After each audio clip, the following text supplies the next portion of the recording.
The following podcast is brought to you exclusively by the Rad Rob Radio Network. On this edition of Straight Up 5 with Johnny Petraglia Jr., we welcome the Fef. Andrew Fefer from Bowling With The Fef on YouTube, who's been around since 2020, has had every major star on his show from the past, present, and future, and a lot of unknowns. He's a great broadcaster and a great reporter, and we can't wait to have him on the show. Straight Up 5 with Johnny Petraglia Jr. starts now. Cousin Cinco? Who the is that? This is PBA champion Kyle Troop. Hey y'all, Jacob Electric here. Hey guys, Chuck Ritchie here, formerly of Bowl TV. Hey guys, this is Ryan Schaefer of track staff at Valley Bowling Center in Waverly, New York. And you're listening to Straight Up 5 with Johnny Petraglia Jr. Yo, the boys from Straight Up 5, Rad Rob, Dr Ocho, and of course JP Jr. As you know, JP Jr. used to be introduced as the sexiest man in bowling, and now the world. But he doesn't have the best hair in the world. I do. Sorry, bud, but you know the deal. Pick it out. Fear the fro, baby. Welcome to Straight Up 5 with Johnny Petraglia Jr. A hard-hitting, in-depth, cutting-edge look into the world of bowling. This podcast will not only cover all things bowling, but will also give you a raw look into real-life issues. You'll get unfettered access into the mind of one of the most gifted bowlers of this or any other generation. Strike, and they claim it. Similarly does it. So without further ado, let's introduce you to the hosts of the show. Rad Rob, Rob Francois. Rad Rob, Rob Francois. Dr Ocho. Dr Ocho. And the incomparable Johnny Petraglia Jr. Johnny Petraglia Jr. Hey guys, welcome back to Straight Up 5 with Johnny Petraglia Jr. I am your host, Rad Rob, Rob Francois. This is episode 165. We have a very special guest tonight. But before we bring everybody in, let's see who is in the chat tonight. We got Julian in the house. What's going on, brother? Good to have you here. Welcome, welcome. Crambone! What's up, dog? I do. What's up, Nico? You're so happy. Well, we're happy to have you here, Julian. What's going on, BSJ83? What up, what up? Derek Michaud. Haven't seen you in a while. Hope you're doing well, brother. Welcome to the show. I had probably the best compliment I may have ever gotten for my podcasting skills while we were talking before we started. Fef ended up getting the same microphone as I have, and he said my voice sounds so good. He wanted to try to match that, and he called it audible chocolate. That's literally the nicest compliment I've ever had in my life. Valerie Shalor, what's going on, Valerie? Good evening. Good to have you here. I have to bring this guy in. I mean, I literally have to, even though I don't actually, hold on. I think his camera froze. Good. I don't have to bring him in anymore. Hey, Michael Hanlon, what's going on, brother? We got Barry Hughes in the house as well. What's up? I'm looking at Ocho's camera in the green room, and it's frozen. Well, what the hell? Let's just bring him in. Hold Ocho, on. are you here? Shut up. I'm just saying. Shut up. I hear you. I don't see you. Just shut up. It's going. It's going to go. It's going. It's going. It's going to go. It's going. It's going. Speaking of going, how the Yankees doing, buddy? They won today. What are you talking about? It's going. It's going. It's going. It's going. Hold Have on. they won 9 out of their last 11 like their second place Boston Red Sox? That's not responsible here. Let's stop talk about that. We're not worried about that. First of all, what did you do to the camera? I freaking psychopath bastard. I did nothing what to did your you do? I literally put you in the virtual green room. I gave you some virtual snacks, and your camera virtually shut Come off. on! Anyway, let's bring in the mayor of the name. Shut up. Let me bring in the host. Let's bring it. You figure out your own technical problems, and we'll get to Johnny. Shh. Settle down. Let the adults talk. He is the man with the name of the marquee. He is number 7 in your program, number 1 of your hearts. He is, go Red Sox. That's right, Derek. He is the sexiest man in the world. Hold on, we got Alex. I can't. People are just filing in. Our favorite pro shop operator, Alex Bermudez, is from Modesto, California. What's going on, brother? Hold on, Johnny. Julian says he got 114, 113, and 73 in league. Congratulations. That's fantastic. Good job, brother. Thanks, Rob. Let's bring in the one and only Johnny Petraglia Jr. What's going on, JP? What's up, guys? Well, Rob and half of Ocho. Half of Ocho. Yeah. Good to be here, as always. Shout out to Julian. Impressive scores, buddy. Keep on working, and hopefully we get on the lanes soon enough. And I like that the Fef called your microphone audible chocolate, because every time I go back and watch our shows, I'm like, man, I need a microphone like that, too. You did send me one, which unfortunately is still in Pennsylvania. But I will. I'm going to have to add to the audible chocolateness at some point. Audible chocolate. Mm-hmm. Oh, yeah. Smooth jazz. I got a nice little tan on the boat this weekend. Shout out to Nick D'Ambrosio. Enjoyed a day on the water with Parker and Sydney Bone. Oh, nice. As well as my teammate Amanda. And it was a beautiful day out on the boat, and finally got my red face turned into something that resembles a summer tan. That's awesome. At least you were hanging out with 3 or 4 good people. So there's that. Oh, all right. We have a special video from our guest, even though he's... Yes, of course, play it, for Christ's sakes. He's not a pro bowler, but he is a fellow broadcaster. Let's take a look at the highlights from Bowling With The Fef, his YouTube channel. Bowling With The Fef with Andrew Fefer has had great guests over the last 5 years, like the GOAT, Jason Belmonte, the current GOAT, EJ Tackett, Brianna Cote, Verity Crawley, Sean Rash, Bill O'Neill, Bob Learn, PB3, Rob Stone, and of course, the second greatest podcaster in bowling. Ocho says 221 average also, in case you were wondering. He's a house hack. He's also done live segments from the lanes with champs like Chris Prather, Jacob Buttriff, Andrew Anderson, Danielle McEwen, the man, Norm Duke, Anthony Simo Simonson, Kyle Troop, and Jesper Svensson. And the one and only Mrs. Fef's favorite bowler, Chris Barnes. Talk to Mrs. Fef. You're her favorite bowler. You're her favorite. Her favorite? Favorite. Yeah? Of all time. Wow. How'd that happen?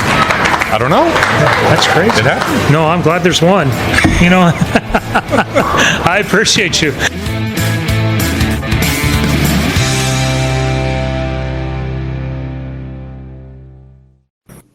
Ladies and gentlemen, let's please welcome to the show from Bowling With The Fef, the Fef. What's going on, Fef? Thanks for coming on, brother. Hey, thanks for having me. Looking back at that, yeah. He's here. He's back, unfortunately. Let's get some of this first. Here for this bullshit. Yeah. Some of this shit here. Can I give it one of these just so you can see that, ordinary men have nothing? Yeah, I can join. Yeah, we can all. You can all do that. You go ahead. All right, go, Fef. Let's see it. Let's hear what's going on. Yeah, looking back at all those wonderful guests, it makes you a little emotional.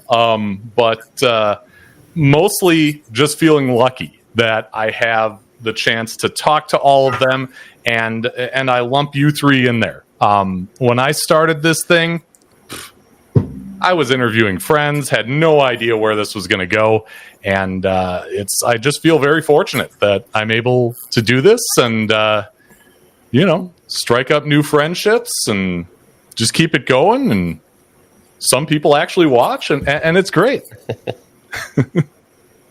Well, you've been a big supporter of our show as well, and we do appreciate you being here since pretty much our inception. And again, it was a pleasure to be on your show. You're a very good interviewer and you're very smooth. And I enjoy all of your videos on your channel. What I like about your channel is something that we don't do because we try to big time everybody. But you have a lot of, I wouldn't say, well, I mean, unknowns, or at least local bowlers or bowlers that bowling geeks would know, but the general public would not know. So I appreciate that you try to bring attention to the lesser known bowlers that just love our sport and are just, looking for recognition. What made you decide that you wanted to not just have some of the pros on the show, but actually have amateur bowlers as well? Well, at first, it was simply that I didn't know any pros. I didn't have the connections, and I figured, hey, this is going to be easier to go from a larger pool of guests than just to kind of narrowly focus to the pros. No, he's not. Oh, sorry. Oh, there's a couple Ocho haters. Yeah, it's. Hence the interruption too. So that's all right. That's not a question or anything. Hey, Derek, it's going to happen. All right. Yeah, You're good. So, kind of a product of necessity, but as I kept doing it, I thought, everybody really has a story. We all love this sport, at least those of us that, I think I'm talking to here in your viewership. And I just think that there are so many untold stories out there that having that variety kind of keeps things interesting. And you know as well as I do that these things are great live because you get the interactive part, but most of the views come after the fact. Yeah. And sometimes it's cool to, to dig up, the story of someone you may not have known about, if not for, a quick interview from me or somebody else. And what's interesting about that is everybody's story is a little bit different depending on where they are in their own bowling journey. Just to keep it simple for now, but the stories you may be hearing or the issues you may be hearing from the amateur player, although in the same wavelength as the top pros, are very different. I would assume that the amateur players like Julian was just talking about bowling back-to-back 114, 113s. I know his next goal, he wants to shoot a 150. He's not thinking about bowling 300 yet. He's thinking about the next step, whereas even a league bowler is going in with the mentality of, okay, if I can make a couple extra 10 pins this week and, maybe increase my average by 5-6 pins over the next 3 or 4, that's my goal. And everybody's reason, it's really, really cool to have all those different kinds of people because you get to hear the same story just differently. Yeah. And we have so many characters in this sport. I talked with Terry Howe over the weekend in Owatonna. She's from around there. If people aren't familiar, she's the executive director of the International Bowling Pro Shop and Instructors Association. I do some videos for them on the side. And she talked about the 98% and the 2%. Well, I want to hit the 2% because I'm interested in the 2%, but you can't deny the fact that the 98% are out there, and I would hope that some of the other members of the 98% would be interested to hear what their colleagues have to say. And they may not get a chance to go on a show like this or like another one just because, the interest is all in guys like Belmo and guys like Ejo. I'm not going to turn them away, but I feel like there's a place for others that may not get that chance as well. I think it's great. Again, because it brings attention to people you wouldn't normally see. And number one, it's cool for them. They get to be on a show. They get to watch it back. Their friends get to watch it. Their family get to watch it. So it does them a service as well. And it's always nice to help people in the community. We all love the sport of bowling. So anybody we can get on the show. And we should do more of that. We should follow suit and maybe get some of the lesser-known people on there because at the end of the day, we do care about views, but we care about the sport too. We care about entertaining people. Mm-hmm. And I don't care who it is. You can have anybody in your show and still make an entertaining episode out of it. What is the pineapple thing going on, Johnny? That's 2 people have mentioned this already. Are you familiar with the whole Darren Tang versus videographer Jesse? I haven't I've heard rumblings of it on Facebook through the groups, but I haven't dug into it to see what it's all about. But if you are knowledgeable of that situation, let all of our viewers know. I'm semi-knowledgeable. I've watched both videos. Basically, the Cliff's Notes version is Darren Tang made a video that basically the title is something like "I'm done," and said that he is no longer working with Jesse, the videographer, on his YouTube videos. Went about 15 minutes or so. So Jesse puts out a YouTube video the next day with his response to Darren's video and kind of chops it up into each thought and responds to each thought. And one of the things that he brought up was he called it, they had a safe word. If it was something that one didn't want to do in a video, I'm thinking, or something like that, and it was pineapple. So if you've seen the memes that have come from that thing, that's the origin of it. Now I know. And now, yeah, I can imagine the possibilities that are open to a safe word. That's hilarious. Chuck Ritchie. I do. Who likes pineapple? I do. You ruined a word for us there, folks. Okay. Oh, that's hilarious. Well, thanks for filling us in. I'm going to have to dig into that situation because... Jesus! Why do we need I've seen Darren's channel. I was never a fan of it. I find it mildly entertaining, but fairly boring. But it's been a couple of years since I've seen it. But really, to make light of that publicly, why? Like, it doesn't. That's kind of the big question right now. It doesn't make sense. Yeah. Why put it out there? And obviously, that's going to elicit a response from a guy that does this, right? And all of us schmucks in the internet, the internet bowling community as well. So I mean, yeah, not too smart. Leg lock, is that Ocho's safe word? No such thing as legs being done with me. So hey, Fef, all you want. I got a question that's off topic of what we're talking about right now, but very much the topic, and obviously it's the urethane ban talks.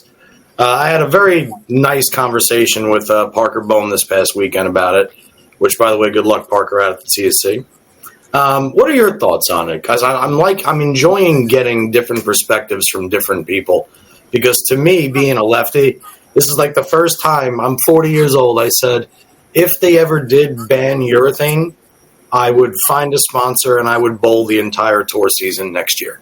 Because I would fall in love with throwing plastic and other shit, which I love to do anyway. But I really want to know your thoughts on the discussion of banning urethane. Well, I think for me personally, keep in mind, my history is I was kind of a speed dominant, relatively low rev player in my youth. Nowadays, I'm not quite as speed dominant, still low rev. So there really isn't much for me when it comes to urethane. I'm a right-hander. I've tried it in a couple of tournaments with sport conditions, just never really had the desired effect. So if you've ever seen the movie Pulp Fiction, and you remember the scene where Bruce Willis goes into the bar before he starts talking to Marcellus Wallace, the bartender tells him what I'm thinking about the urethane issue, and that is, my name is Paul, and this shit's between y'all. Like I said, it doesn't affect me personally. I just wonder if we're really concentrating on the thing that makes the game fair and equitable. I just feel like there's more to do with the conditions, or maybe, I don't know, the ability for every house in America to put out the same Great Wall of China. If the scores are too big, I just don't think, targeting the urethane ball is necessarily going to do anything, for the 98%, because I can't imagine why somebody would need to throw urethane on a house shot anyway. Now you get to the 2% and the PBA Tour and things like that. I think that's going to make a big impact on the lefties, maybe a little impact on the righties, but it's like anything. they'll find a way around it. That was kind of my thought process on it too. And then the other thing was, I started thinking about all the particulars of it, like what constitutes banning urethane. Aren't all reactive resin bowling balls urethane based? Yeah. Is microcell polymer from Motive considered any hint of urethane? There's all these other little tiny odds and end questions on like what really constitutes. Meanwhile, the only thing I would really see happening is you just see a lot more of the bigger high-end solid ASIMs getting scuffed up to kind of try and create the motion that urethane does. But yeah, I liked your input there because I'm actually on the exact same page as you, even though I'm a lefty and it's the go-to ball to use in pretty much any condition.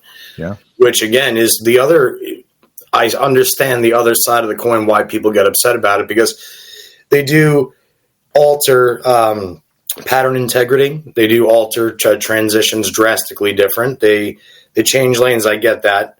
But in the same respect, it's legal. It's the right hardness. It's made the same way. It's the right size. So that's the thing, Johnny. They tried to get rid of it, with the hardness deal, and they found a way around that. And now I just feel like they're reaching for something else to try to get rid of it. Like they've always wanted to get rid of it.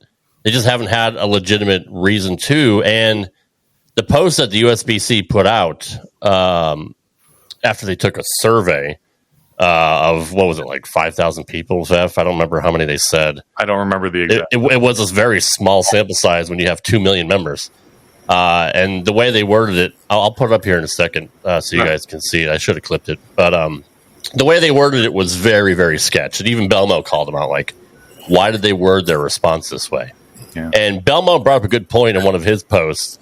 If you open up this can of worms and ban urethane, you're setting a precedent for any time anybody else in the USBC or Chad Murphy gets a bug up their ass that they want to ban something else, like something with a resin ball or Abralon pads or towels. Who knows? You're opening up that can of worms for everything. And I don't think that's something that should be done. You're also hurting the very companies that make bowling balls that support your sport. It's just not a good look. And you also, like, just to feed off you, Rob, you're also taking away a tool that a lot of the youth, that's all they know. So now think about that younger, like 15, 20-year-old kid who you're going to tell them now. It was like when I got introduced to sport bowling. I got thrown into sport bowling when I was 16, 17 years old. I was a 13 and 14-year-old phenom because, I was bowling on spray and pray and just, and just happened to have a good physical game. And then it's like, out of nowhere, John, you can't miss left down lane. You can't throw it. You can't go around it. You need to stay up the back. You need to alter ball motion. And I was left in the dark for a shit. It felt like 3 years. I don't want to see them repeat the same thing, knowing full well what they're going to do to an entire generation that's grown up using this exact equipment. Sorry, keep going. Yeah, no, I absolutely agree with that, John. No, I absolutely agree with that. And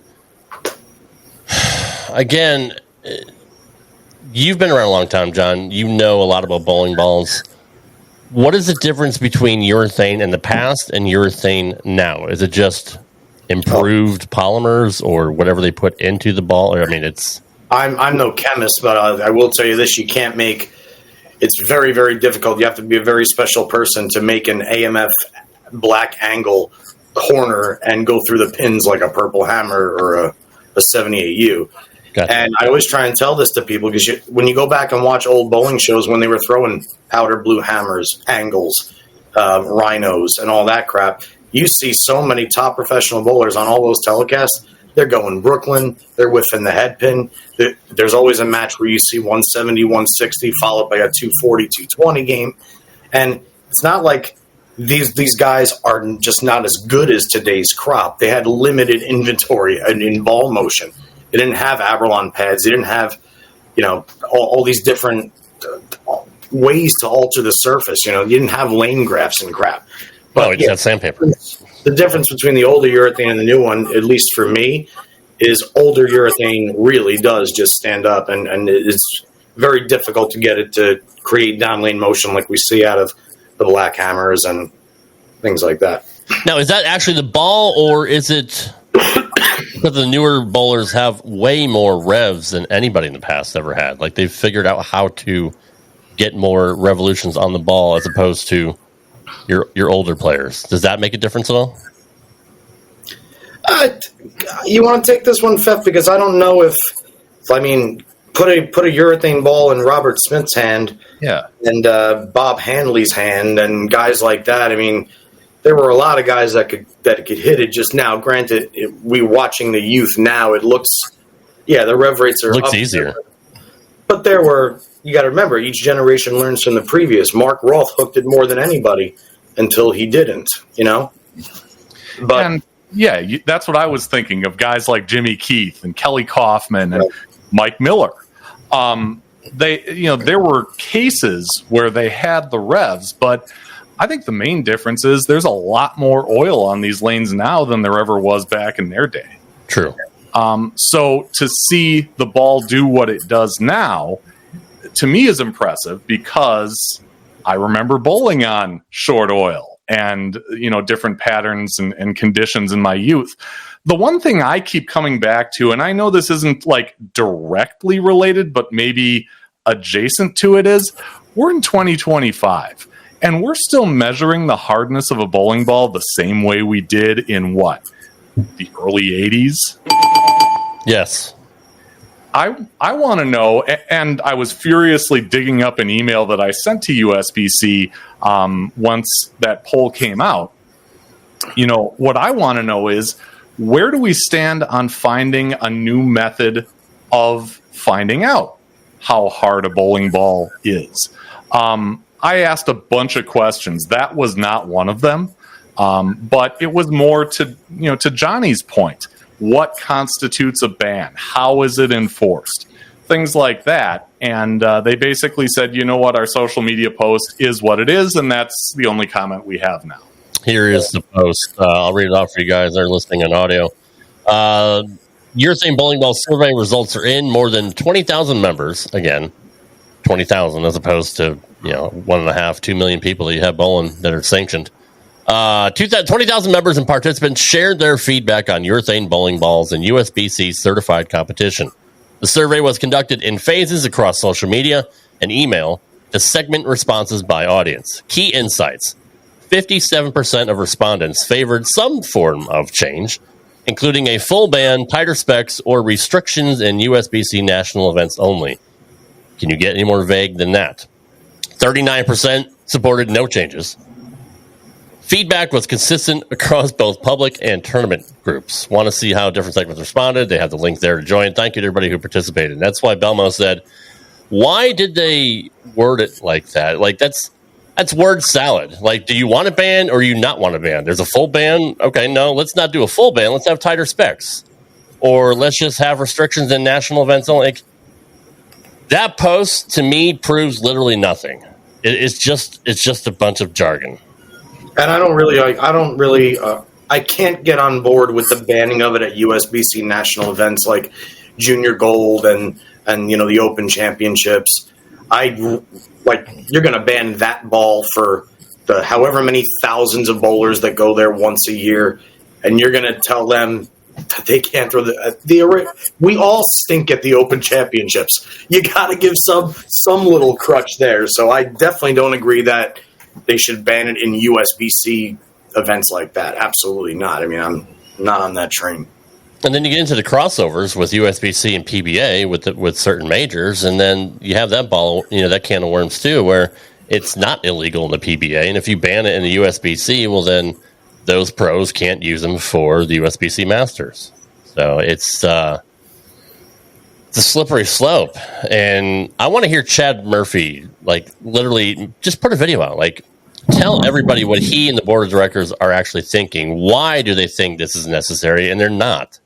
They're just throwing up smoke screens, trying to nothing to see here, while they're doing whatever shenanigans behind the scenes, and we don't hear about it. There has to be a good legitimate reason other than destroying lanes or creating different transitions. That's not enough to ban a bowling ball in and of itself, and there's nothing wrong with the ball according to the hardness scale that you already went through 3 years ago when we had to deal with this bullshit. We've been talking about this since the show started 3 years ago. Yeah, and it just won't go away.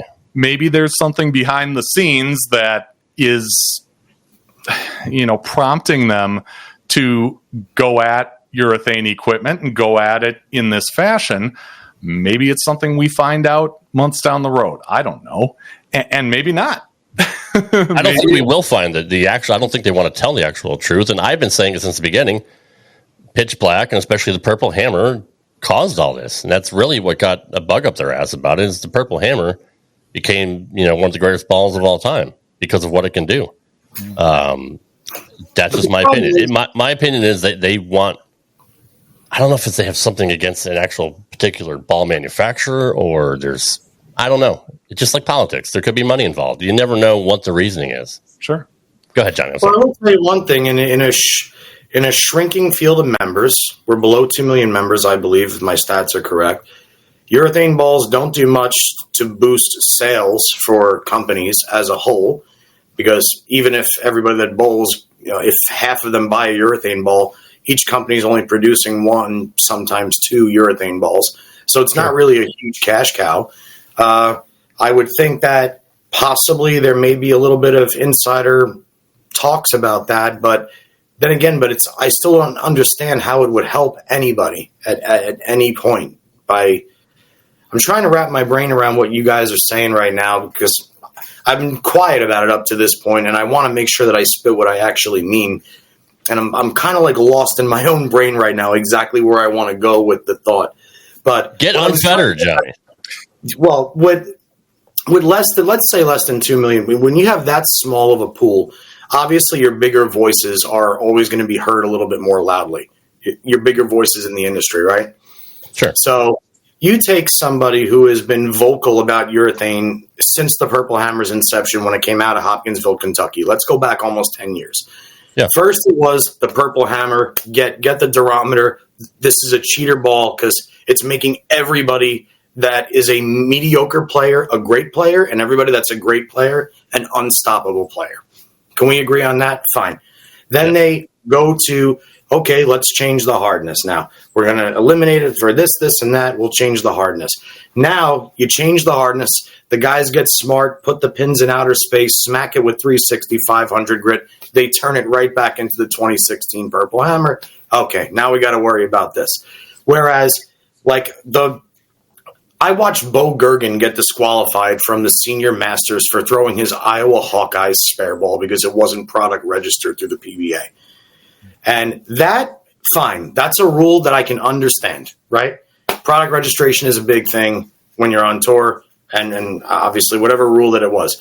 But if they're going to, like you guys are saying, if they're just going to keep going and going and going with all this nonsense, and I don't know who it would benefit by getting rid of it, other than maybe those very small voices at the top, some that ain't so small, that speak their mind a little bit too much and maybe have a little more invested than other people that are actually answering what they feel should be done with the band.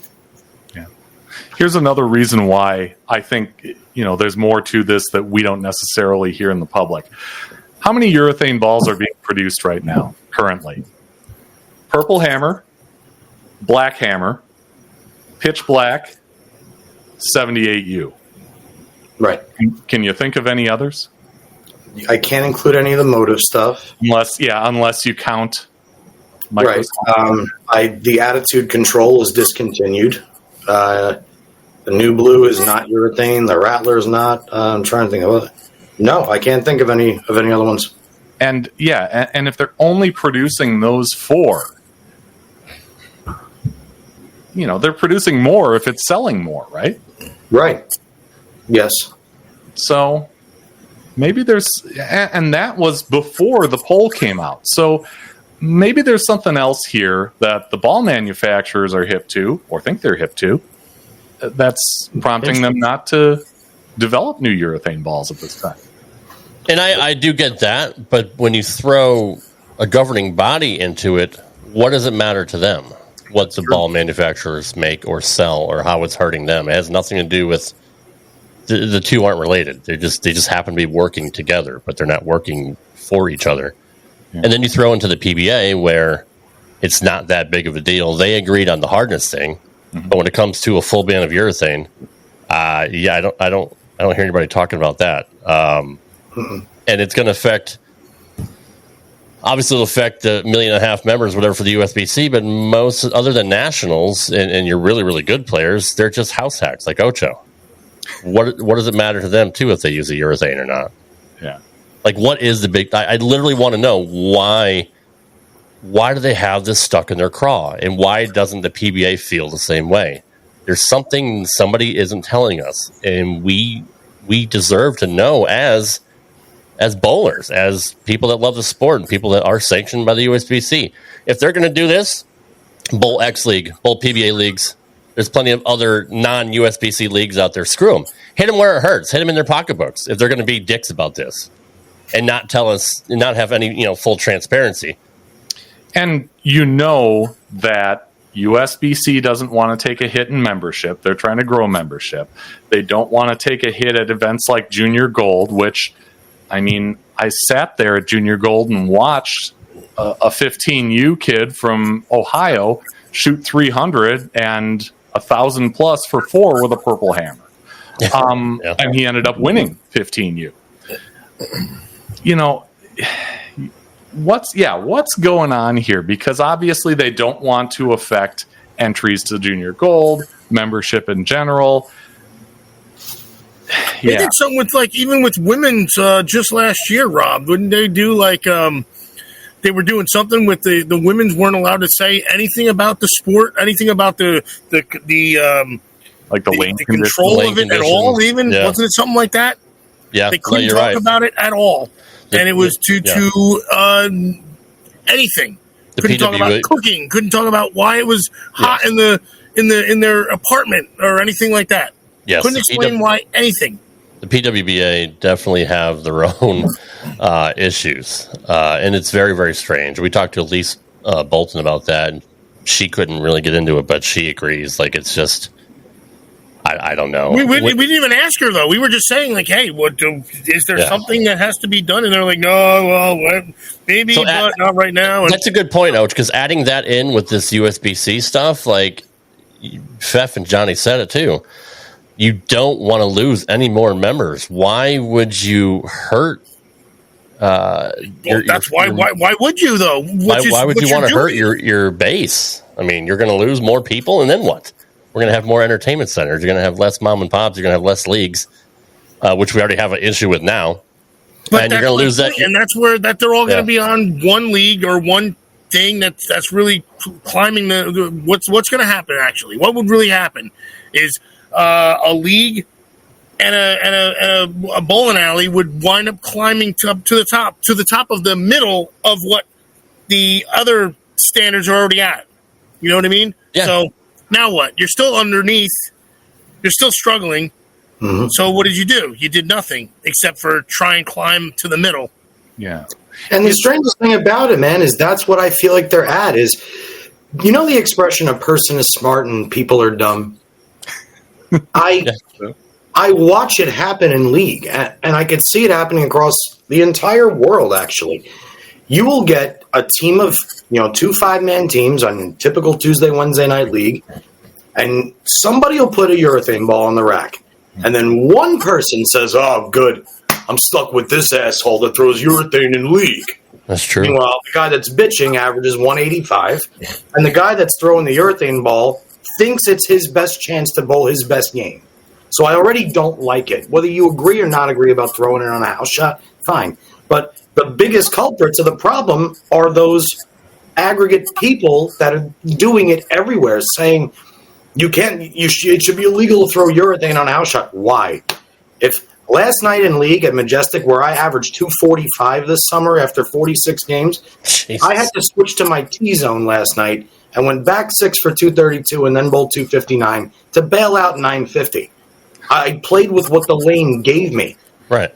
I couldn't even imagine if another lefty was on my pair saying, dude, I really wish you'd throw in plastic. You're just carrying everything down lane, and now my ball's not getting the 7-pin out.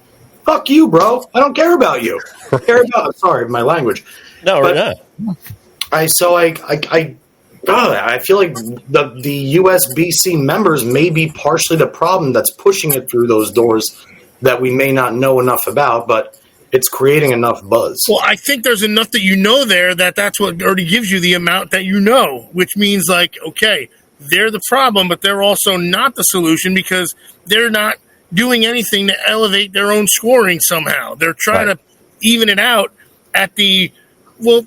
All right, I can't say that. I shouldn't say that, but wouldn't there be someone taken off of it because of going like, hey, I can do this. I can play off of these fields.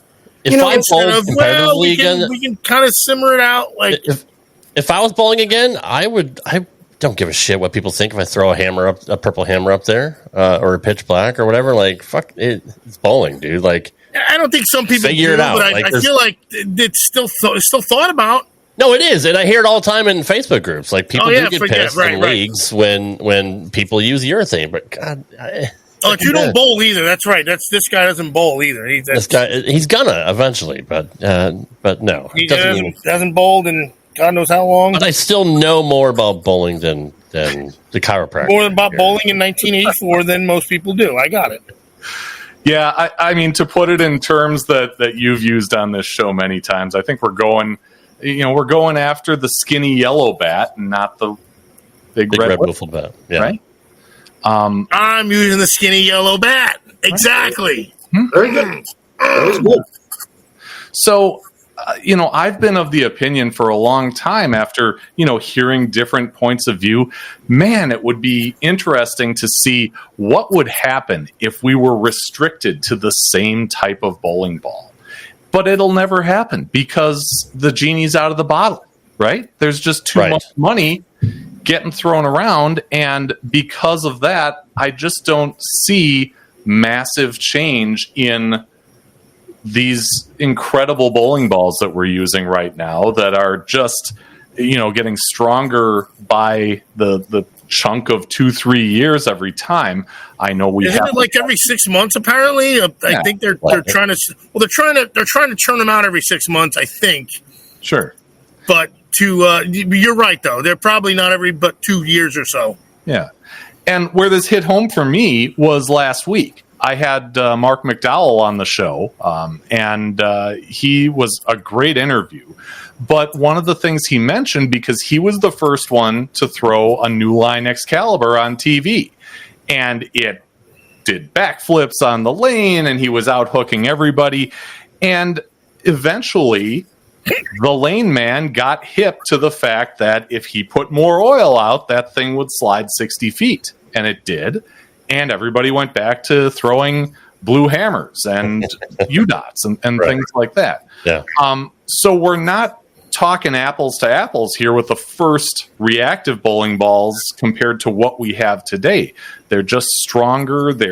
We're more concentrating on break point and ball reaction and matching up with lane conditions, when I hope that people would want the shot makers to be the ones who lead tournaments and win, and not just the person who can match up best with almost the guys that would have just 4 or 5 bowling balls on their realm that keep them consistently and use them as they do, as opposed to the guy that has 45 of them that can do everything and anything, but doesn't know what each lane does and doesn't know what each one does, as opposed to, again, like you said, the first one that throws the 4 or 5 balls.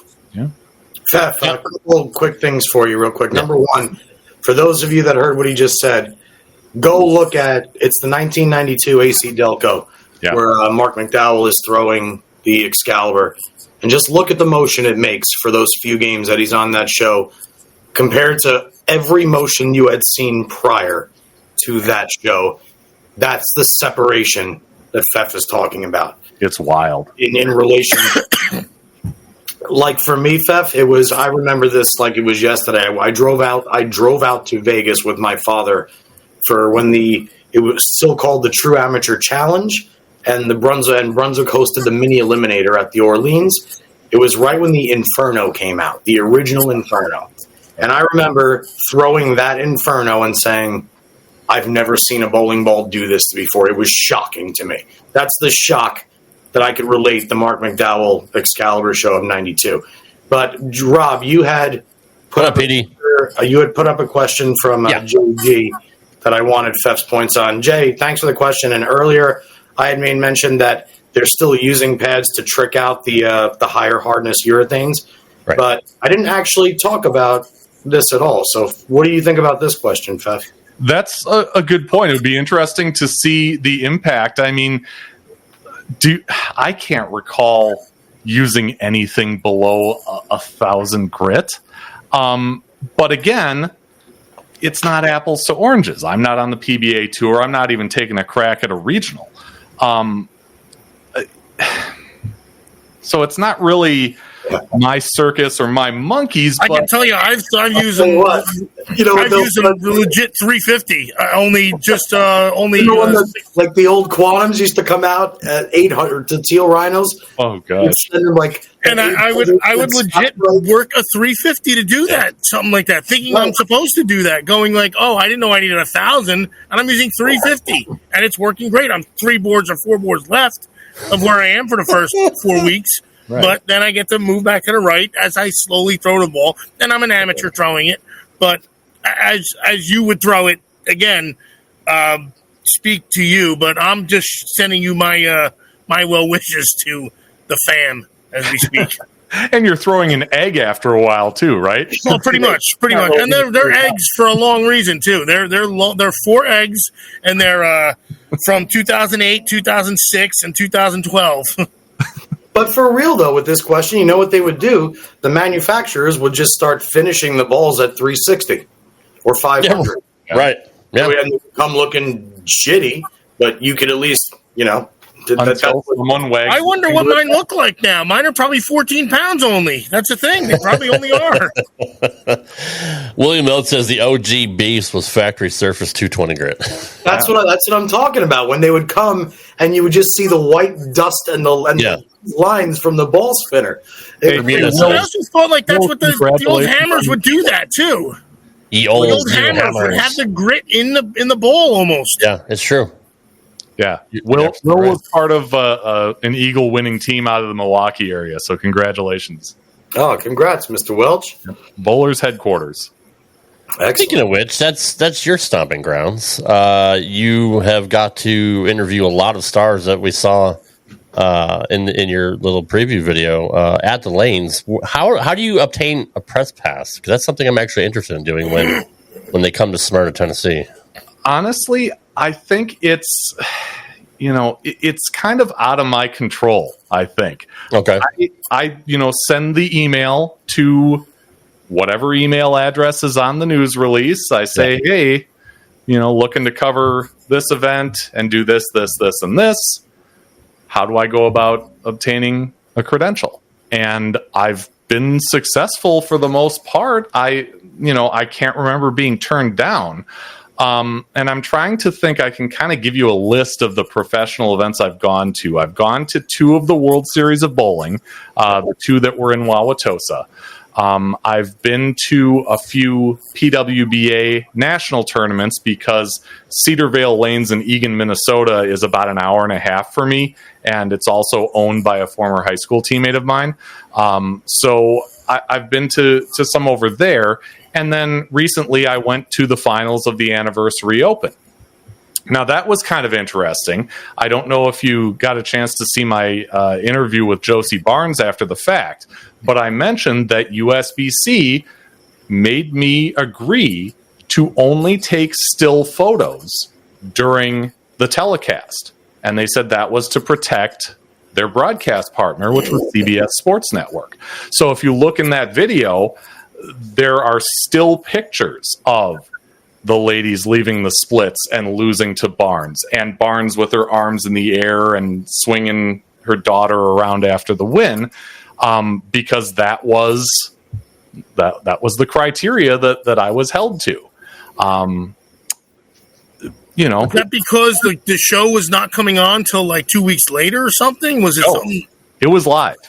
It was live. No kids, so they wouldn't. Okay, I'm not following this one here. Yeah, back in the day, they would tape a lot. Mm-hmm. And they still do. They had. No, I just figured there was something they didn't want the SERP to get to the lane before the whatever the fuck I'm saying. Either way. But that's like WWE coming and saying you can't use your phone to record somebody's entrance at WrestleMania because it's on Peacock or whatever. Like who could? Like nobody cares. Yeah, but that's what I mean. That's what I'm saying. That doesn't make sense to me. That's what I'm not really. So that's why if they gave you something, then tell me why. Okay, and that's fine. You know, the thing that I've been constantly thinking about with this is, okay, you want to protect your broadcast partner. I understand. You're going to have your own people shooting video because you're the USBC. It's your tour. You're going to have ball manufacturers and sponsors shooting video because they're partnered. That's fine. Or do it 2 days later then. Okay, that's fine. I'll do it 2 days later. That's fine. Do something. Yeah, but if I can't shoot video, where is the announcement over the loudspeaker that says what we're bowling with? Yes, 6,500 people in attendance. Yep, cannot shoot video. That's a good point. That was Here's the notification on the scoreboard that people in the crowd cannot shoot video. That's a great point. It was you, Fef. They just don't like you. Hey, I'm a little confused by it, but whatever. I mean, you know, it's their turf. I'm there to be a good soldier and cover it as best I can. But you got to know that I'm going to mention that at the top because people are going to think it's weird that they're seeing still photos, and that's why. Yeah, I don't understand with what you just said, simply because I would assume I could go watch on TikTok in basically live time of the exact same thing that they're telling you not to do. Right. Not to mention it was a live broadcast with one of the largest PBA crowds ever, and certainly, I believe, for the ladies ever. And they said that was their policy in events, in finals that are telecasted. And I wouldn't really know. The other PWBA events that I've gone to, the finals were all on Bowl TV. I was able to shoot video of those finals without a problem. But I hadn't been to one on live TV before, so I didn't really have anything to compare it to. Yeah, and there, Bowling with Dial, I totally get. Yeah, can't go live because, again, preserving that protection for the broadcast partner. That I get, but what we used to call live to tape or tape delay, I mean, you shouldn't. Yeah, it doesn't make any sense. I understand not going on YouTube Live or Facebook Live or Twitch or whatever, but how are they going to monitor people in the crowd as well? Like nobody, you can't stop somebody from taking out a cell phone and recording a video. That's yeah. I don't know. Again, they're just trying to do whatever they can to upset their base when they should be promoting it more. They should be. Hell, this is it. This is the we want people on TikTok. We want people on Instagram. We want people making reels about bowling, about the USBC and PBA, because the freaking bowlers don't do it themselves. They're so lazy. See, BSJ83 has the comment of the night right there. Somebody at USBC must be a Bears fan.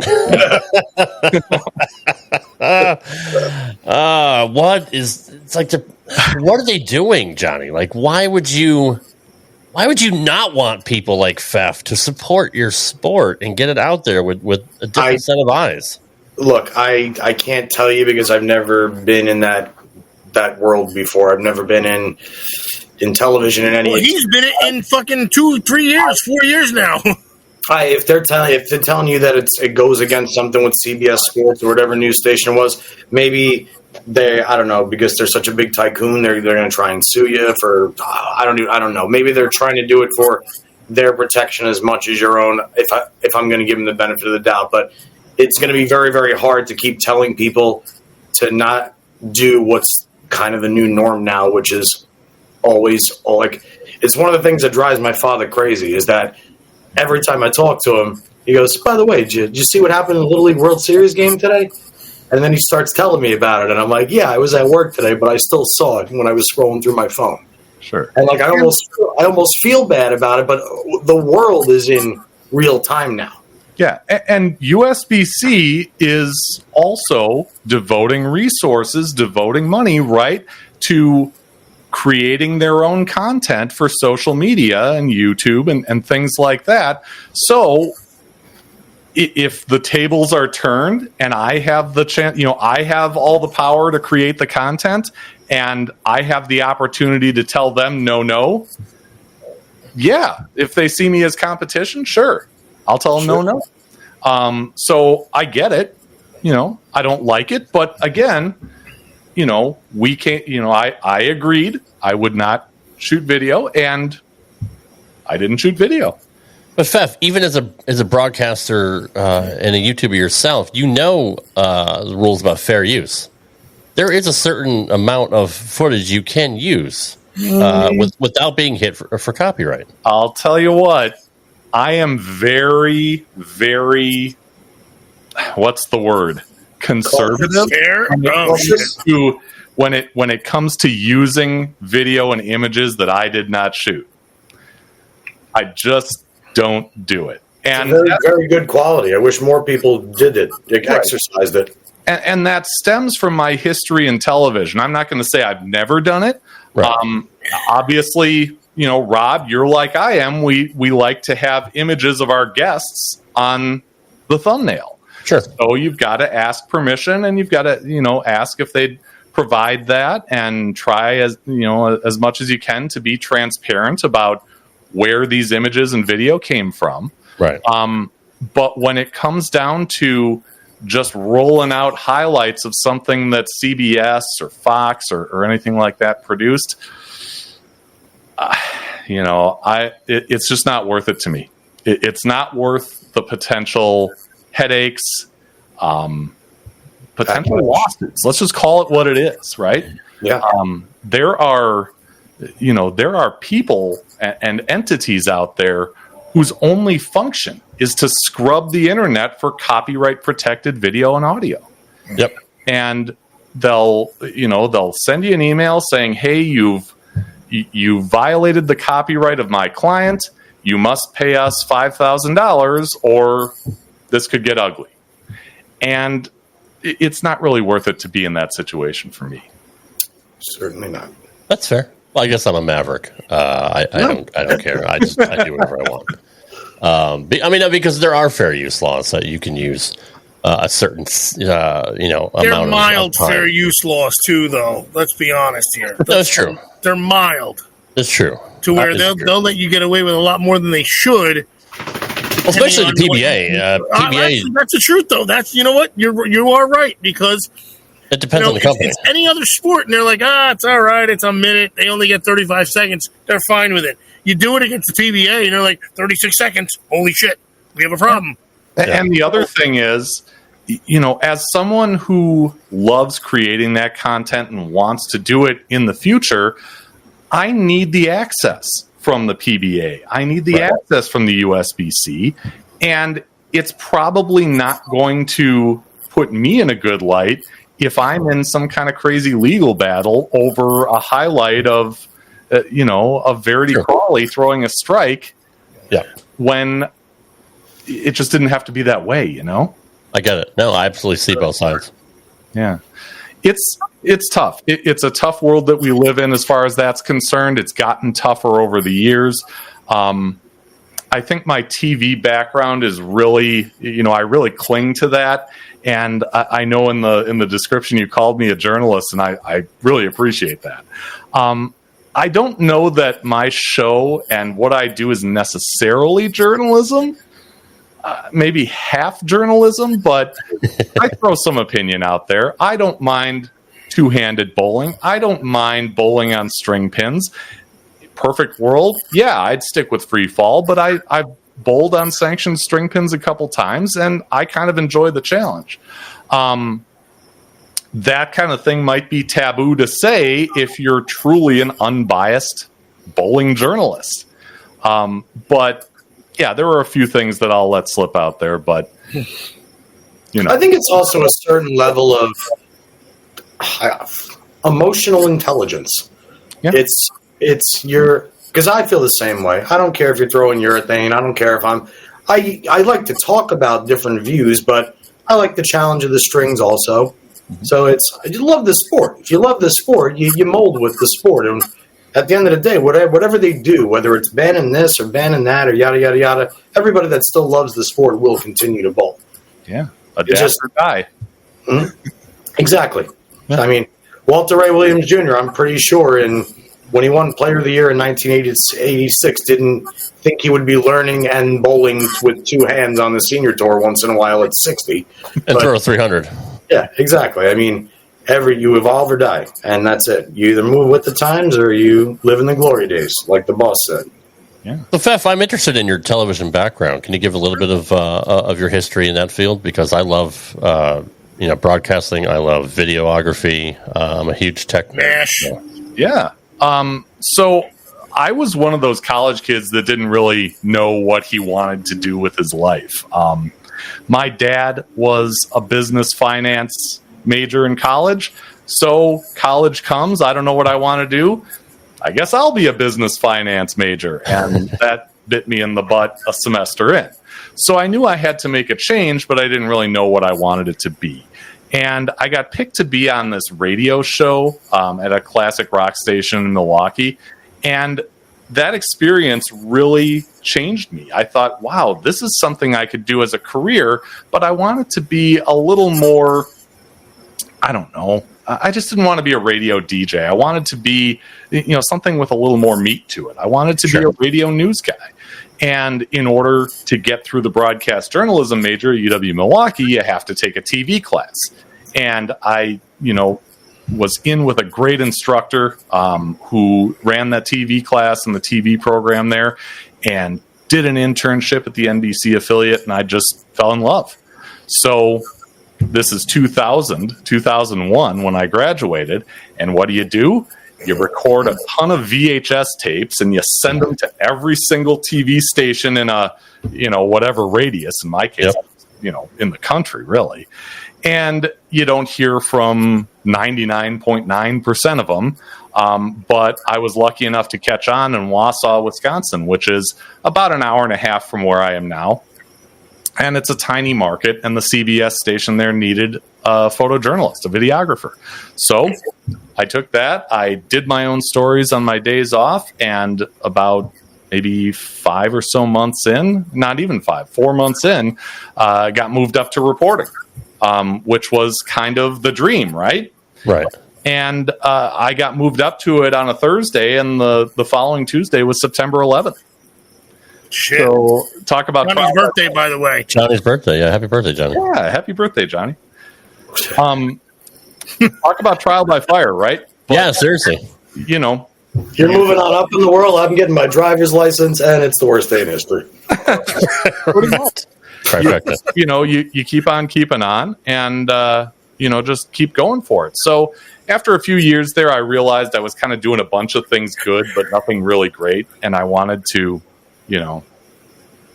pineapple. I wanted to kind of hone my skills on something, news, sports, video, whatever. So I came here to Eau Claire, Wisconsin, and anchored the weekends for 2.5 years. Moved up to the ABC in Green Bay and found that position, it was a producer and assignment desk position, wasn't really what I had anticipated it to be. So I came back here and kind of started from zero, right? They hired me back as a photojournalist, videographer, and I moved my way up to anchor, and I did the mornings for a couple of years, and then I went back to regular days and reported, and then I had How early was mornings, real quick? How early was the morning there? Was it like at 6 a.m. or was it... We started at 5. 5, okay. Now the show starts at 4:30. So you're in the studio, and you're dressed, and you're ready to go with hammers on... Well, let's say it's 5 now. Yep. But 4:30 now, but 5 when you were going. Yep. And your anchor's away, right? Like you're woke up at about 2 a.m., got in, around 3. Got it. And rifled through scripts and tried to get as close as I could to being comfortable with the material, and then going out there and reading it hot and fresh for the viewers. But then I had a news director that wanted me as an assistant news director and promoted me into management.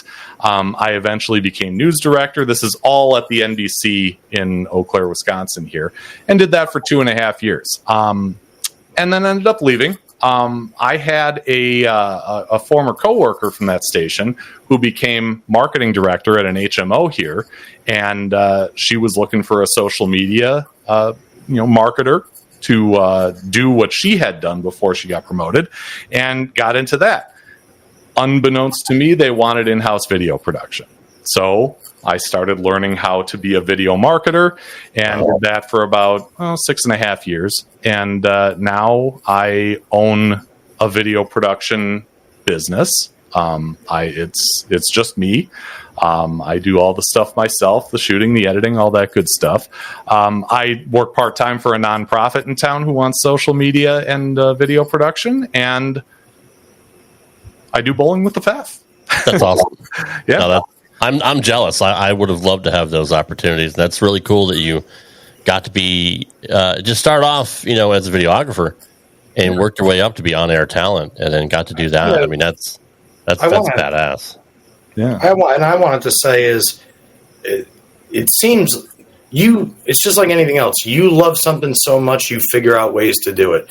Because if you didn't love it, I don't know if you'd have kept on moving here, moving there, coming back. You stick with what you love, and your consistency is why you are where you are, and your grind. And that's what we always preach on this show. We always try and say, whatever you do, as long as you do it consistently and with passion and a reason that makes you happy. And yeah, so to me, I think he just said 99.9% of the people didn't call. So for me, it was more the consistency and your actions that made you find what you love to do, which I found to be the coolest part of the story. Sure. But then you get there, right? And you make no money.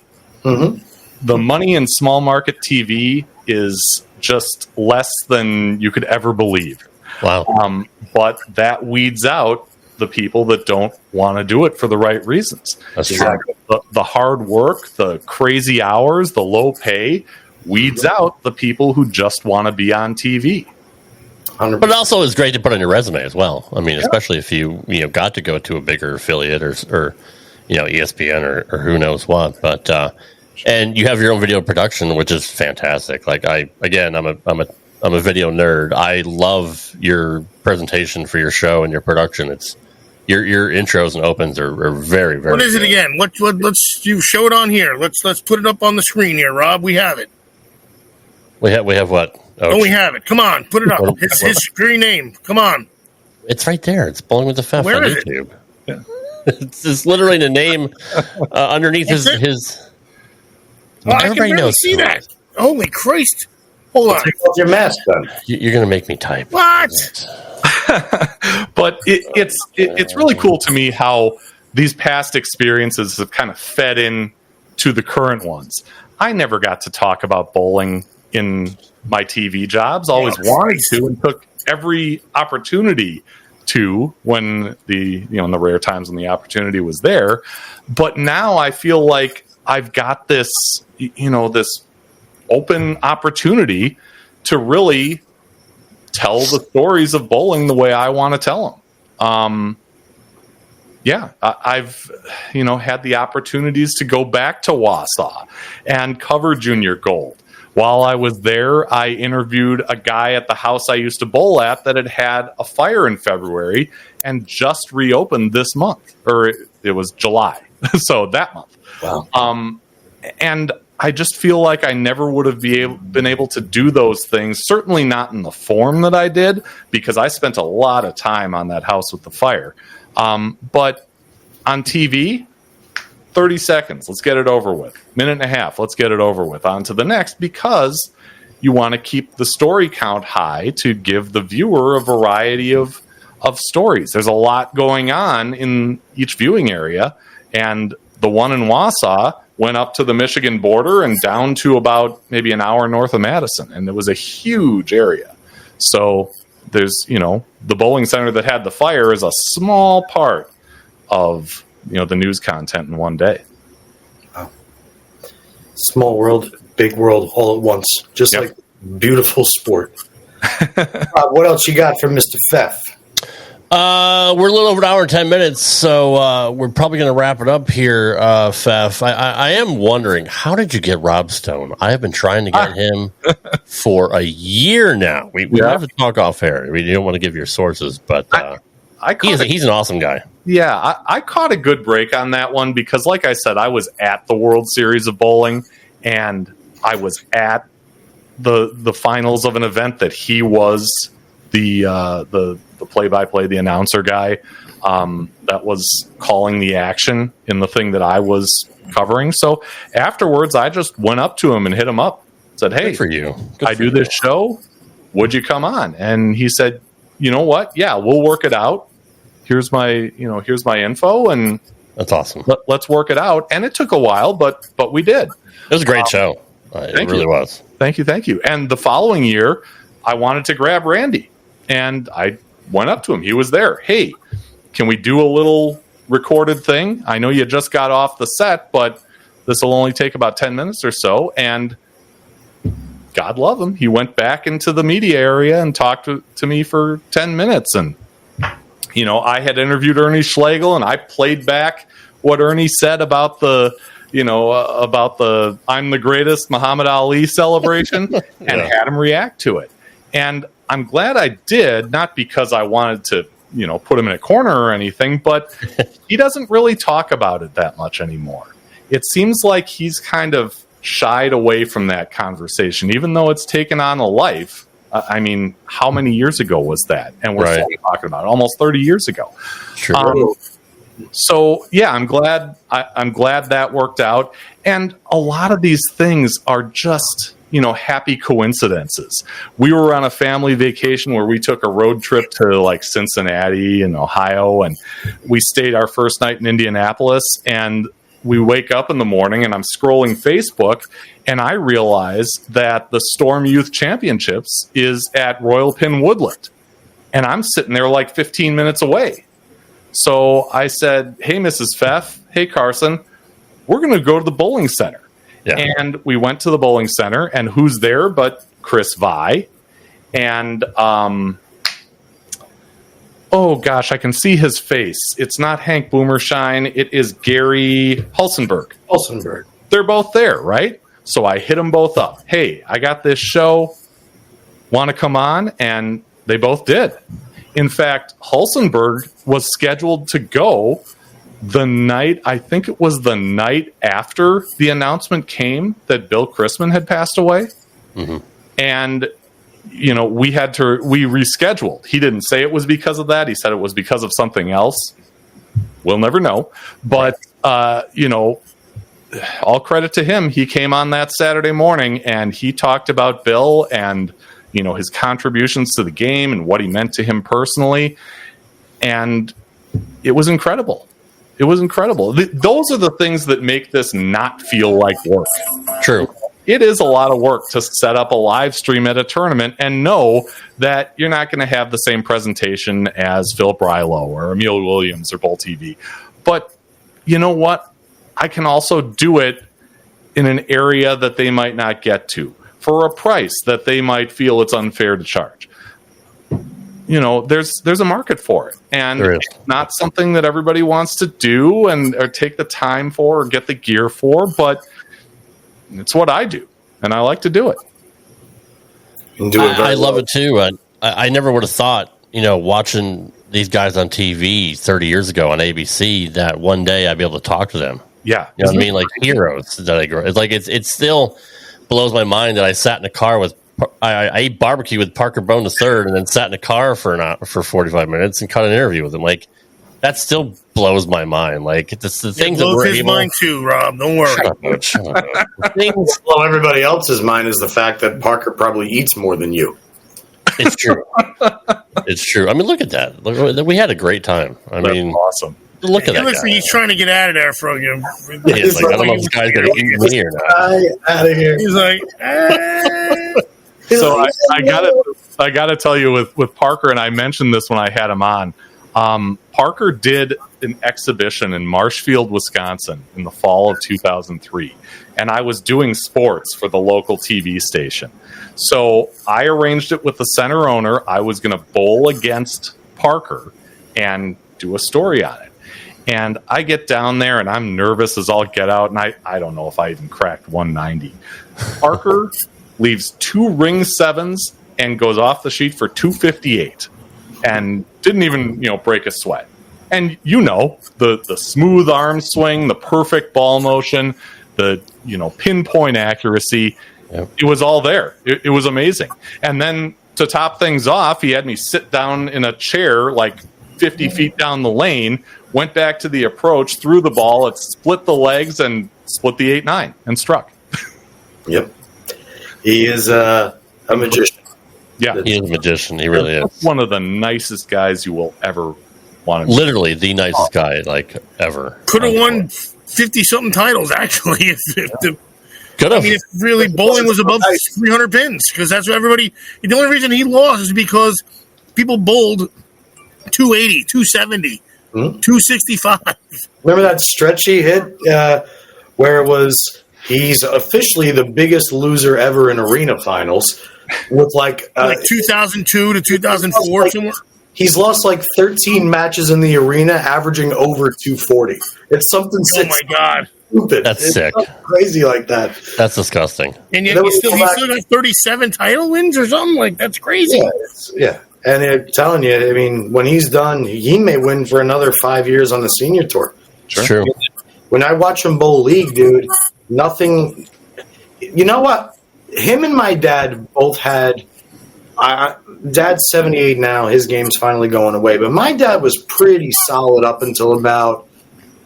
I think he said he started to lose it a little bit around 68. And then he always said to me, everybody's got a number where they can't play the game anymore the way they used to. But, I mean, I kind of see Parker winning when he's 70. Is that crazy? Just based off the way he throws it now. The way he throws it now, and it's the same way he's always done it. It's maybe, yeah. I mean, he literally looks the same now as he did 20 years ago. He's, 62 now? Yeah. And he's still crushing it? He's had a great year this year. Yeah. And I'm only saying this right now just because I'm starting to look at longevity a little bit more now. The man don't drink booze, guys. No. He don't drink any booze. True. And he's always doing something, whether it's flying to see one of his kids at school or do an appearance here or going to Japan or carrying pitchers of water to rev rates for the birthday party. The guy never ever stops moving. He's so task oriented and he's so carefree and easygoing, but committed to every single thing that he does. And he's always the first person there when you need help. Yeah. I know we've seen, participation in this sport decline, and we deal with weird technology things and all that in bowling. But how lucky are we to have ambassadors for this sport like Parker, like Norm Duke, like Mark McDowell, like basically everybody I have talked to on the show? I can't tell you a name of somebody that I've talked to in more than 200 episodes that I'm like, that person kind of rubbed me the wrong way. Yeah, that's true. Everybody we've had on here, we say the same thing every time. Yeah, and we always leave with so much more knowledge, and you learn so much, and everybody brings something different to the table. And like we thought Barnesy was going to be a jerk, because we've heard his reputation, and maybe when he was younger he might have been, because he's a top guy, right? Like you have to have that you got to have that extra gear. You got to have that edge. Yeah. You have to be ultra competitive. But when we had him on, man, I don't think I've ever seen him break character like that. Like he genuinely enjoyed himself, and he made me. I've always gotten along with Chris, but I really, really, really enjoyed talking to him that day more than I had ever had previously. Because once you got past that rugged toughness that made him one of the greatest bowlers to ever live, he really is a big kid at heart. And you broke him down finally. That's what it was. He was basically an easy guy to talk to. And he his just coach, and now he's chilled out. out. He just chilled out with us. And we actually had him as JJ's roommate. The one time JJ was there in the room. So he was like, "Oh, I'm just in the background. Yeah. Don't worry about me." Laying on the bed while Barnsley's interviewing. Yeah, So you guys take care of the guy on the cream shot here. I'm here. I'm just sitting in the background. Don't worry about me. Guys, I need to interject here real quick. I know this is moderately gross, but you'll understand if you have a dog. She just let one go that is, I can taste it. Okay. I need to get her out to for a walk because I'm stuck in here, and it's yeah. But before you go, Johnny, I do want to mention that I certainly count your dad in that conversation too. I had a short phone call with him when I had Jessica Abel on the show, the director of BVL, and I, got to him through a mutual friend, and we talked about Jessica a little bit. I mean, it was a wonderful conversation, and like I said, it was short, but Johnny Petraglia is just a giant in this game, and it was so refreshing to to talk to him and know that, hey, not only is he an incredible bowler and an all-timer, but a great human being as well. Well, thank you for that. Dad's idol growing up was Dick Weber and Don Carter, and he always wanted to model himself off of the professionalism that those two exerted. So, hearing you say that, in his mind, will tell him, I did it right then, because that's all he ever wanted was to represent the sport that gave him livelihood. Yeah. So thank you for that. He's totally done it right. So tell him kudos. Real quick, Fef, as we'll wrap it up here because Johnny's got to go. Three of your favorite interviews, just off the top of your head. Okay, if you got to go, John, you can leave. But yeah, you're going to do this to me. I gotta pick three and make it a bunch of others that didn't make the cut. Well, no, I mean just all right. Maybe that is kind of putting. Yeah, I'll tell you three of your favorites. Yeah, three of your favorites. Yeah. I mean, recency bias, right? I just interviewed Mark McDowell last week. Oh my gosh, it was so much fun. And he is originally from Madison, which is, as far as Wisconsin is concerned and relative to the town I live in, a pretty big city, right? During the pandemic, he moved up to Black River Falls, which is about maybe 2,500, 3,000 people. And he's bowling at a center in Neelsville, which is about 2,500 people. And I went to that center to conduct that interview. Oh my gosh, these people are just over the moon about the fact that they've got a former leading money winner on tour, a 5-time tour champion, bowling league with them, on Wednesday nights. And he's such a nice guy. He's in that same mold of Parker Bone and the others. And again, refreshing to know. So because of recency bias, and I've been thinking about that conversation ever since, I'll put him up there. I convinced my son to come on. That was, maybe a couple of years ago now.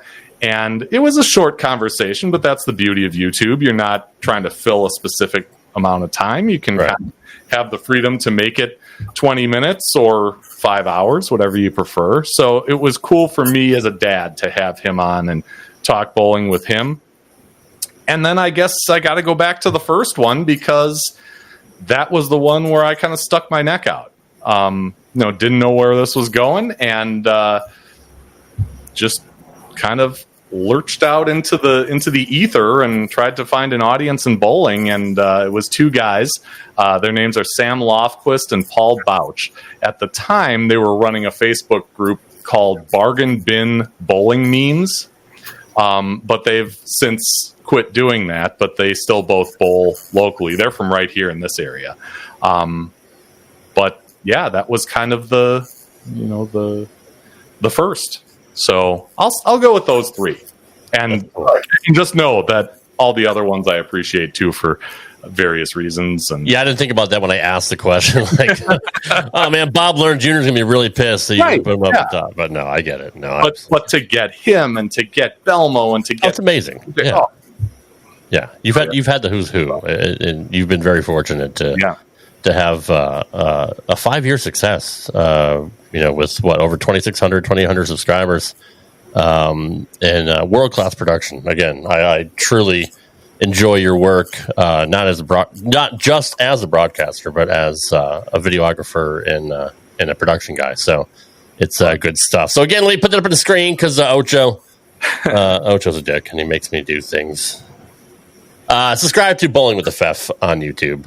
It's a very, very good channel. I always try to promote other bowling channels because we don't care who's better than who. We all love bowling. We all try to support each other. Can I ask you a question before we get out of here? Sure. And I know somebody wanted me to go off the sheet with him, but yes, this is more important. I want to know how defeated you're going to feel when Aaron Rodgers leads you to an 8-9 record and the Steelers aren't in the playoffs. He's going to be fine because at least he's not doing it for my Jets. It won't happen because their backup will come in and they'll take over anyways. Oh, okay. Very easy. That's a fair. Backup comes in. He's gonna. What's he gonna do? Probably 4 wins. 4 wins out of them. So can't be worse than the Giants. Now they're 10-7. They're in the playoffs. Johnny, you talk about the Jets, but the Giants, man. He's talking about the Steelers. The Steelers would. At least Aaron Rodgers ain't on the Jets anymore. We actually got somebody I have faith in this year now. But Russell Wilson went to the Giants, so that he's not going to do much better than he did in Pittsburgh. That's the thing. They got the scummy guy from the Steelers that's on the Jets now. Yeah. Well, either way. Well, we appreciate you. Cowboys don't win them, fine. Yeah. Nope. We appreciate you having you on, Fef. I know it's short notice, but again, it's not that we didn't. You weren't like a plan B. I literally, you can ask Johnny. I don't ask people till usually a couple days before because I've been burnt for years by so many people booking ahead of time. Sure. They end up canceling for whatever reason. So honestly, I usually only like I give people like 2 days notice. But I do appreciate you coming on because again, I love your channel and returning the favor of you having me on your show. But other than your YouTube channel, do you have anything else you want to promote? Any socials or any other projects? Well, you can find me just about everywhere on social. I'm Bowling with the Fef. It's a group on Facebook. I'm on TikTok. I'm on X. I'm on Instagram. Even Blue Sky. Man, you went on Blue Sky? Not for any political reasons, but just another place to get it out there. I'm on all those social platforms. And I'd be remiss if I didn't say the production company is called Visionary Video Hub. It does have a page dedicated to Bowling with the Fef on it. I just appreciate the opportunity. And no, the timing worked out great because I'm actually not doing a show this week. I don't typically do one the week either before or after I do a tournament live stream, and we had one of those over the weekend. So I'd just be sitting here anyway. Like I said, Mrs. Fef went out to the wine bar with her buddies, and it's great to chop it up with you guys. I'm really glad you had me on, and anytime you need someone, please don't hesitate to call. We may be looking for another co-host because one of these two guys probably isn't going to work out in the future. So Mason Rudolph will come and kick everyone's ass. Don't worry. I love that Henry said Fef's making Junior sit and stew in the juices. I'm really going to say goodbye. That's the comment of the night for me. That is the comment of the night. Well, we might just wrap it up right now. Usually I'll kick the guest out, but he's a pro as well. Guys, we appreciate everybody listening and watching here on YouTube and our audio feeds. You can find us on any podcast platform. I'm not going to ask Ocho if he found any podcasts lately or where he can find them because he's lazy and probably hasn't looked for them in a while. So you can literally find us on iTunes, Spreaker, Spotify, all the major podcast apps, and right here on YouTube, Straight Up 5 Podcasts. We'll be back next week for another edition of Straight Up 5 with that guy down there and maybe that guy. I don't know. Maybe it'll be that guy in the corner. I don't know. We'll see. But we appreciate you guys. We'll see you next week. Later. Thanks for listening to this edition of Straight Up 5 with Johnny Petraglia Jr. You can follow the show on Twitter at Straight Up 5 Pod. Follow Johnny Jr. at JPJR07. Follow Rad Rob at Rad Rob Gaming. And follow Dr. Ocho at the Dr. Ocho. Got a question for Johnny? Send your questions to straightup5podcast@gmail.com. We'll see you next time for another edition of Straight Up 5 with Johnny Petraglia Jr. Right here on the Rad